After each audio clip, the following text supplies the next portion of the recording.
More than a dozen Democrats have thrown their hats into the ring to take on Trump in the 2020 race, but so far there hadn't been a Republican willing to officially challenge the president, at least not until yesterday. I'm announcing that I'm running for president of the United States as a Republican against President Trump in 2020. After months of speculation, former Massachusetts Governor Bill Weld announced that he's officially entering the race as a Republican, rejoining the party after his 2016 bid for vice president on the Libertarian ticket with former New Mexico Governor Gary Johnson. 2 years ago, Johnson and Weld won just over 3% of the national vote, no votes in the Electoral College. Now he's gone up against the sitting president, who has nearly a 90% approval rating among Republicans, according to the latest Gallup poll. But Weld told CNN's Jake Tapper he thinks he can win this uphill battle. Do you really think you can defeat him in the primaries? I do. I've done it before, and particularly in New Hampshire, where I'm spending a lot of time. I really think if we have 6 more years of the same stuff we've had out of the White House the last 2 years, that would be a political tragedy, and I would fear for the Republic. So I would be ashamed of myself if I didn't raise my hand and run. It's not just Trump that Weld will have to contend with. He's gone up against Democrats for support from independent voters in some states, too, including this one. Ladies and gentlemen, Senator Bernie Sanders. Thank you very much. Sanders is already fighting for independence, appearing in a town hall on Fox News last night after the Democratic National Committee recently rejected the network's proposal to host a single primary or general election debate next year. But while the Vermont senator is putting up a strong showing in the race so far, now leading in the polls and with over $18 million in his war chest so far, Bernie Sanders might be facing trouble with his own party's voters over his tax returns and 1% status. Joining me to discuss the race so far, Jesse Mermell, former communications director for Governor Deval Patrick. Good to see you. Nadeem Mazen is a former Cambridge City councilor and part of Bernie Sanders' Our Revolution movement. Hey, Nadeem. Hi. And former state treasurer and Trump supporter Joe Malone. Good to see all three of you. So many of us thought a Massachusetts governor might run. Your boss was more likely in most of our minds. How do you feel about this Weld thing? I think of Bill Weld's Republican primary like a primer paint when you're trying to paint your walls. It's not enough to actually make change, but it could lay the foundation for something new, right? I don't think Bill Weld challenging Donald Trump is going to change who is in the White House singularly. But do I think it could start to get some of those Republican voters who might move over and become swing voters to vote for Democrats to start to think about change, to start to think about how we could have something better? Because he'll raise questions, you mean, in people's minds about Trump. Exactly. I don't think he's going to distract Donald Trump and take his energy away. I don't think he's going to spend down Donald Trump's war chest. I think he starts to get the wheels turning amongst potential swing voters. Okay, half the time she was speaking, you were going like this, and half the time she was speaking, you were going like this. No, I agree completely. So which was it? No, I was okay. Deep agreement. So I agree with all of that. I think he might raise a little bit more money just because of the number of wealthy Republicans who are very frustrated with Trump, and you don't have to have a lot of those to make a big dent. I think he'll have trouble on micro-targeting and marketing. Trump has a very sophisticated campaign organization. But I think that potentially he's very poised, and I think he will draw people in if he continues throughout the process. You know, there was a young guy who ran for treasurer not so long ago, just about the same time that Bill Weld was way behind his Republican primary opponent, Steve Pearce, and he rose from the ashes and ended up being the nominee. Are you going to sell him short, 29 years after the fact? Well, first of all, I love Bill Weld, a great guy. However, yeah, he doesn't break 3%. And I think the reason why that's the case is not because he isn't bright, not that he isn't passionate, but the Republican Party is locked into Trump. You saw it with Romney. Remember, he came out of the box, he did that piece, I think it was in the Washington Post. He has shut up since then because he got the backlash on social media and everything else. Bill is going to try to run a race where he either wins something in New Hampshire or does well in another state, get a little traction there, but I don't see it happening. Well, even if he can't win, I was thinking back today, I think John King from CNN mentioned this to us. There was a guy, Ted Kennedy, who challenged an incumbent, I think it was in 1980, and that incumbent ended up losing an election. That would be Jimmy Carter. There was a guy named Patrick Buchanan who challenged the Bush the elder, who was a one-term president. He ended up losing an election. So even if Bill Weld can't beat Donald Trump, could he cause enough trouble for Trump to allow the Democrat to be the next president of the United States? And by the way, you can go back to Eugene McCarthy challenging LBJ, and LBJ dropped out of the race.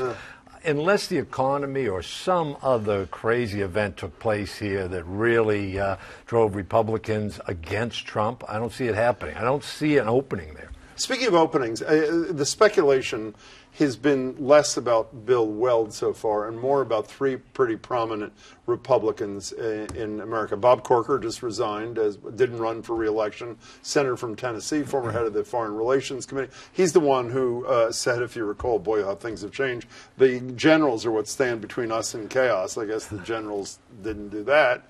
John Kasich ran last time governor of Ohio, and Larry Hogan, who Charlie Baker often reminds us is the second most popular governor in America. Can you imagine Weld spurring one of those who's seen as a more likely or more realistic challenger to jump into the race, or is it one and done in terms of challenging Donald Trump, either of you? Well, I think it's going to be one and done, but to Governor Weld's point on the clip that you showed coming into this segment, shame on all of these people who have, at various points over the past few years, some of them far in the rearview mirror at this stage, said things that were incredibly critical about Donald Trump and pointed out really serious systemic concerns about what he's doing to this nation, and then they're sitting back on their hands. I think if they truly believe in the future of this country and their fears continue that they owe it to this country to get out and run, I'm not quite certain that they will. You last time, I thought you were on like a sort of a fix-it tour or something. You were critical of Donald Trump for the repeal but nothing to replace, if I remember correctly. What do you think he's most vulnerable on? I mean, whether it's primary or final, right now, what are the things where he's most vulnerable? I think so much of his success has been based, and they've sold the economy, that economies go in cycles. And we saw with George Bush right after Desert Storm, the elder, he was 90% crazy, and then the economy went in the tank, and boom, he was the next president. But you were obviously a communications person. You were a communications person too, were you not, when you were young and irresponsible? So how does Bill Weld even get, if Donald Trump doesn't take the bait, and he always does take the bait, but assuming he doesn't take the bait, how does Bill Weld get any play with a dozen-plus Democrats and with Donald Trump, I would argue, sucking all the oxygen up, for better or worse, almost every single day? Does Weld even get any play after yesterday? I think it's pretty simple. Mock Donald Trump. Listen, he can't Meaning take it. He will take the bait. Yeah, it gets under his skin. It genuinely bothers him, and it'll cut through all of the media noise. One of the reasons why I'm smiling at you is today one of my coworkers showed me from 2016 when he was the presumptive nominee and Bill Weld compared his immigration policy to Nazism. Immediately, candidate Trump said, I don't talk about his alcoholism, so why would he talk about my foolishly perceived fascism? That's what Donald Trump said, I'm not saying. So it seems he would take the bait if Weld is skillful enough, yes? Donald Trump will take the bait, but I actually think that his superpower here may be his poise, as I said earlier. I think Republicans are maybe hungry for a little more decorum. People are willing to admit maybe he's getting weaker on the economy. You can't just tax cut your way out of this forever. You have to build a middle class. You have to do the infrastructure stuff you talked about. You have to cut waste, which he's not doing. And Weld is obviously intelligent enough to point these things out, which matter to a lot of Americans. Well, except Weld has said in the last, I think, 24 hours that the one thing Trump has done that he actually supports is the tax cut. His view is any tax cut in any fashion is a good thing. And I guess it worked out well for him yesterday. Yeah, but Trump is going to try to do another tax cut as the economy dips, and you just can't do that forever. Can we shift gears for a couple of seconds and talk about the guy you've been supportive of? Here's an Emerson poll that came out yesterday. Bernie Sanders is leading Joe Biden, who's not even a candidate, by 5. What's most significant about that, when Emerson did a poll in February, Joe Biden was leading Bernie Sanders by 10 points, 15-point swing in 2 months. Is that because Bernie Sanders is more appealing, or Joe Biden took a pretty major hit for a variety of obvious reasons? It's so hard to tell, and actually other polls are up and down and all over the place. I think that these things are yet to be ironed out a little bit, and I think that it's yet to be seen how much either of them raise, which will have a huge impact on polling as things get more serious. Is he going to be hurt by the fact that he is now, thanks to the release of his tax returns, which he wasn't crazy about doing, Bernie Sanders, he's now one of the 1%ers who he's been savaging for years and years and years? I think this is one of the most interesting and almost absurd complaints about him. Bernie Sanders isn't saying you can't be wealthy in America. Bernie Sanders is saying if you are wealthy, there are a certain set of guidelines and social contracts that preserve the economy for all of us.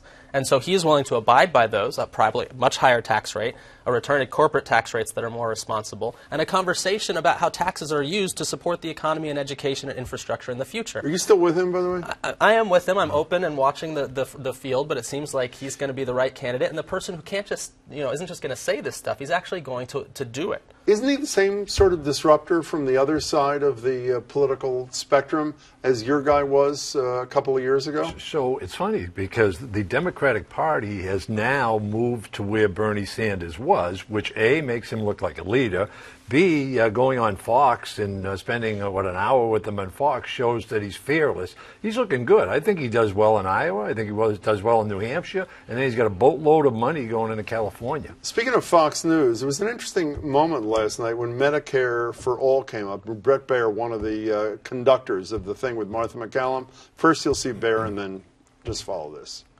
I want to ask the audience a question. If you could raise your hand here. A show of hands of how many people get their insurance from work, private insurance, right now. How many get it from private insurance?